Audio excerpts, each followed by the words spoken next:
पहले जिम्मेदार है आलसी जनता, जो अपना वोट पैसे की चमक देख के देती है, अपने विवेक से नहीं। अब दूसरा और सबसे महत्वपूर्ण मुद्दा, क्या इलेक्टोरल बॉन्ड की असली सच्चाई से गुमराह कर रहे हैं लिब्रांडो यूट्यूबर्स? चलिए जानते हैं। देखिए, साल 2018 में केंद्र की बीजेपी सरकार जरूर इलेक्टोरल बॉन्ड की स्कीम लाई थी, लेकिन ये आइडिया निकला था साल 2013 में यूपीए सरकार के इलेक्टोरल ट्रस्ट की स्कीम से। यूपीए की स्कीम में सारी कॉर्पोरेट कंपनियां मिलकर पैसा इकट्ठा करती और फिर इलेक्टोरल ट्रस्ट उन पैसों को सभी पार्टियों में बांटता।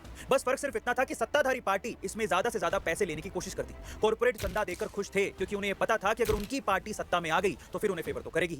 साल 1967 तक तो राजनीतिक पार्टियों को मिलने वाली फंडिंग सीधे सीधे सिर्फ कांग्रेस पार्टी को ही मिला करती थी और इंदिरा गांधी ने बाकी पार्टियों पर पूरी तरीके से बैन लगा रखा था। राजीव गांधी के दौर में उन्होंने बाकी पार्टियों को थोड़ी राहत जरूर दी थी और कॉर्पोरेट को बाकी पार्टियों को अकाउंट से पैसा देने के लिए अनुमति दे दी थी। फिर साल 2003 में यूपीए सरकार के दौर में यह निर्णय लिया गया था कि पार्टी को मिलने वाली सारी फंडिंग टैक्स फ्री होगी। जब इन सबसे कोई ज्यादा पारदर्शिता नहीं आई तो इसके बाद साल 2018 में जब केंद्र में बीजेपी की सरकार इलेक्टोरल बॉन्ड लेकर आई तो उनका यह मानना था कि इसके जरिए राजनीतिक फंडिंग में पारदर्शिता बढ़ेगी और बिल्कुल साफ सुथरे तरीके से पार्टी को चंदा मिलेगा। वित्त मंत्री अरुण जेटली ने कहा था कि इस योजना से राजनीतिक फंडिंग में दो लेवल पर पारदर्शिता आएगी। पहला, चंदा देने वाले के अकाउंट में रिफ्लेक्ट होगा कि उसने कितने के इलेक्टोरल बॉन्ड खरीदे, और दूसरा, राजनीतिक पार्टी को भी यह बताना होगा कि उसे कुल कितना चंदा मिला। लेकिन आज इलेक्टोरल बॉन्ड के नाम पर सिर्फ प्रोपेगेंडा फैलाया जा रहा है। साल 2018 में जब इलेक्टोरल बॉन्ड लाया गया था तब उसे सभी पॉलिटिकल पार्टियों ने सपोर्ट किया था, लेकिन आज वही पार्टियां इसका विरोध कर रही हैं। यही नहीं, कुछ लोग वीडियो बना बना के बता रहे हैं कि बीजेपी को सबसे ज्यादा यानी 50% फंडिंग मिली है। टोटल 12,000 करोड़ रुपए में से 6,000 करोड़ रुपए बीजेपी को मिले, लेकिन वो लोग 2018 के पहले का डेटा नहीं दिखा रहे। 2018 से 19 के बीच सिर्फ एक साल में 8,000 करोड़ रुपए की फंडिंग आई थी,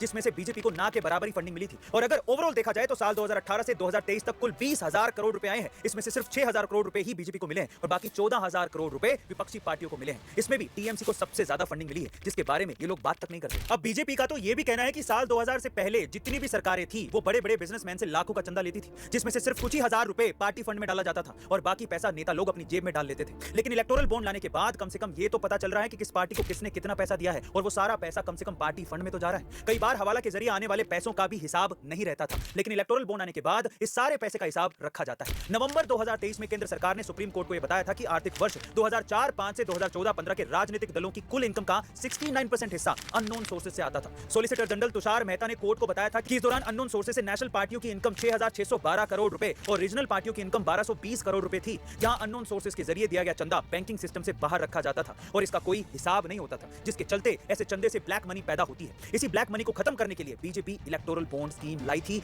यह है असली सच्चाई जो ये लिब्रांडो यूट्यूबर्स आपको कभी नहीं बताएंगे।